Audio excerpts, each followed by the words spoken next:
Kia ora and welcome to the Beer Jerk Beer of the Week Drink Along. This is Matt. And this is Luke. And this week we're drinking a pretty old-fashioned beer from North End. Yeah, well, it's an ESB, which stands for Extra Special Bitter, or English Style Bitter, depending on who you ask. English style bitter? No, does it? Yeah, people say English Style Bitter. Extra Special Bitter is what it means now. Classic North End. Does that say English Style Bitter? What does it say? No, It does say, yeah, Kieran knows extra what he's special bitter. It does, Kieran knows what he's doing. Kieran is correct. Yeah. Kieran is also a man who knows how to fill a can of beer. You never complain about a low beer portion when you get cans from North End. No, definitely not. So sometimes people like to open North End beers over the sink, or just be gentle. It's not that full. It's pretty full. But yeah, so an ESB is a classic British style beer. It's a malt forward to be about 4.5%, 4.7, and it's really a celebration of characterful malts and English hops. Cheers. Cheers. Yeah, bitters are a very important historic English beer style. A lot of real ales are bitters, and you have just different varieties which are based on the strength, basically.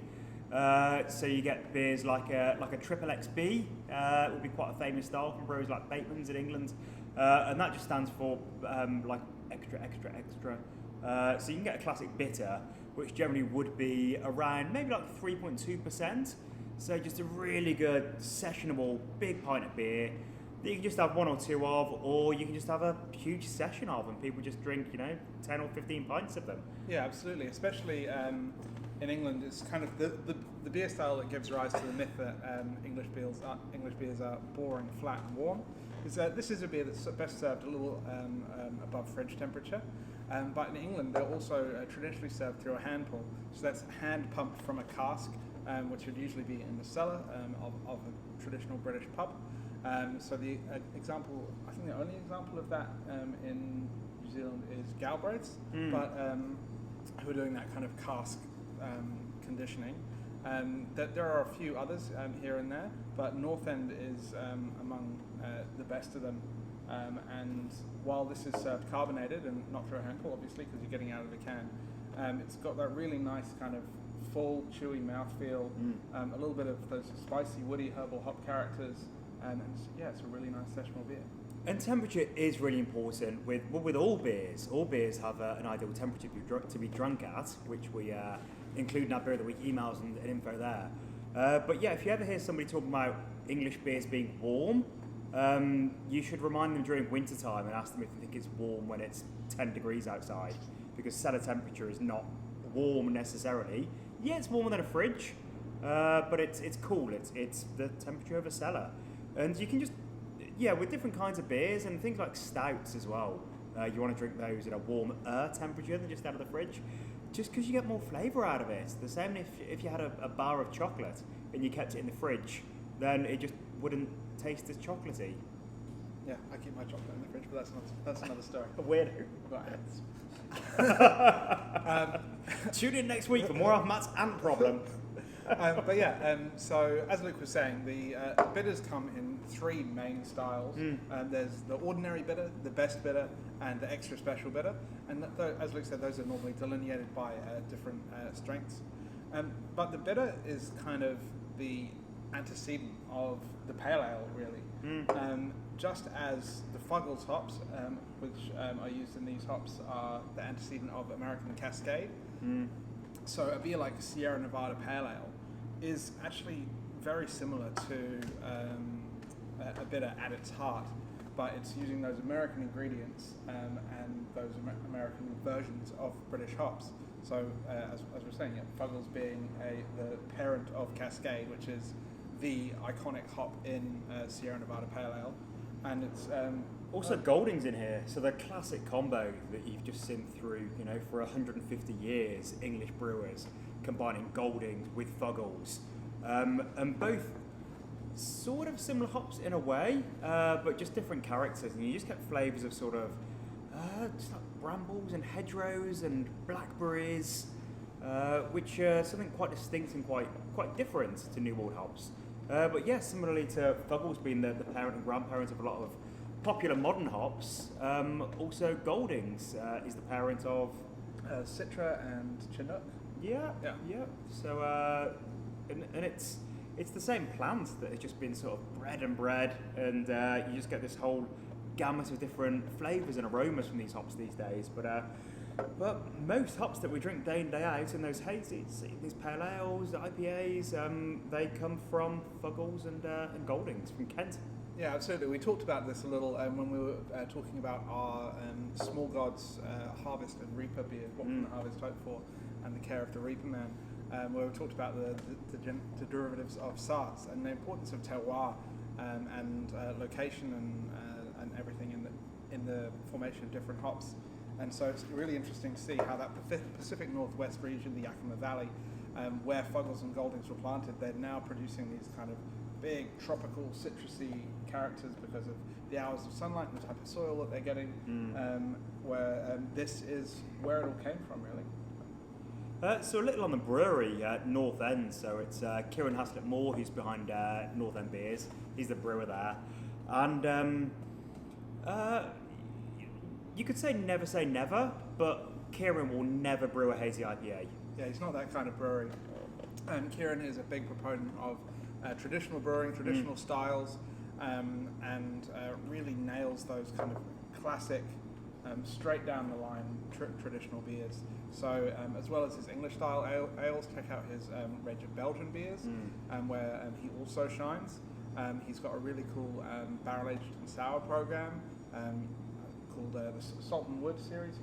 He does those under. The most common of which you might have seen is Become the Ocean, which is his Gosa, but he's also got another range of kettle sours, as well as some really cool barrel-aged stuff. Lemur Extra, which is his Blackberry Wild Ale, Oud Draak, which is his sour brown ale. He's recently released an Antarctic Ale in collaboration with Emerson's, which is a fascinating beer that spent a 10% old ale that spent a couple of years in oak puncheons. So definitely check that out if you see it. Yeah, I'm a huge fan of North End, and well, obviously I'm a big fan of history and old stuff and old-fashioned beer styles. So as much as I also enjoy and really like all the new interesting stuff that's happening, there's a lot of old interesting stuff that a lot of people have kind of forgotten about, and it's brilliant how people like North End that are still pushing those beers out and introducing many people to these beers they might have never tried before. Perhaps there's people that are drinking along with us today that maybe haven't had an extra special bitter before. So I hope you guys really enjoy it and know that it's a beer that comes from a very different place. It's a very different style of beer. It's not a I think a lot of people come into beer these days and they're just there's these great entry-level beers like hazy IPAs or like fruity kettle sours. They just wow you, and it's sort of, they're easy to get into. It's like eating sweets, I suppose. That you have a beer that just tastes like massive pineapples, and that's fun. But a beer like this is a beer that you can just drink and continue drinking, and it's a little bit tougher to appreciate the nuance if you're new to drinking interesting beers.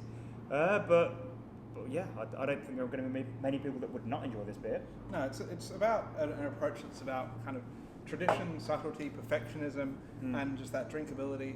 And yeah, as we alluded to earlier, it's the kind of beer designed for a British pub where you're sitting with your mates, you're in there for 4 hours watching the football on an afternoon, and you're just putting away pints, proper big imperial pints, the 568 mils, not whatever New Zealand does as pints in various iterations around the country. But yeah, it's designed for that. And if you're wanting to drink at a really great pub, the North End have a fantastic venue as well in the Kapiti Coast, in the town of Waikanae. It's called the Salt and Wood Collective, where they have a big glass window into the brewery, so you can see whatever Kieran's up to. And they've got delicious smoked meats. They smoke their own meats on site, so it's a really good barbecue joint as well. But they're also open during the day as a cafe, so you can enjoy it. Go for breakfast, go for lunch, go for dinner. If you're in that area, if you're travelling up that Kapiti Coast, it's definitely it's well timed out of Wellington for a nice stop as well. So it's a really cool place to check out. And yeah, you can explore the full range of what Kieran's doing, from traditional pilsners, and hopefully he'll brew a table beer again at some point. That's good. Yeah, good table beer. Triples, quads, and stuff like this English better. And this is a beer that goes great with food. And of course, goes great with traditional English pub food. So things like just a Sunday roast with Yorkshire puddings, or I suppose something like a good ploughman's lunch, cheese board, Welsh rarebit will go beautifully with this. I go really well actually, Welsh rarebit. And it goes really well with metal music. So often I don't bother asking the brewers to give me a music recommendation for the beer of the week, just because I have better taste than most brewers. But Kieran is a huge music fan, loves music. So he recommended a record by Fudge Tunnel. So I'll include the link to that in the email for you to check out. We've just been cranking it in the warehouse. It is pretty fantastic, real heavy. Yeah. So Kieran's a big metalhead. So if you're into that, definitely check out the music recommendation. All right. Any other news that's going on with us? Yeah, we've got 3 advent calendars this year. I don't know. Yeah, we've gone nuts. We're doing cider. We're talking about never say never. Yeah. What is this, cider check? People like cider, I guess. Who am I to stand in between people and their cider? Who are you, Luke? Yeah, I don't know. Do that. We have 3 advent calendars this year. Most of you may have already got one.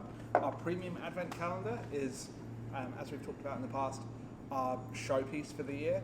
It's packed full of fantastic beers, rare imports, exclusive one-offs that have been brewed just for us, and stuff that you can't find anywhere else.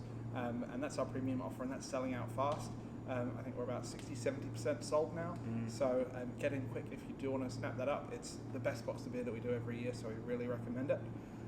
But we also have the Favourites Advent Calendar and the Cider Advent Calendar, which are just launched.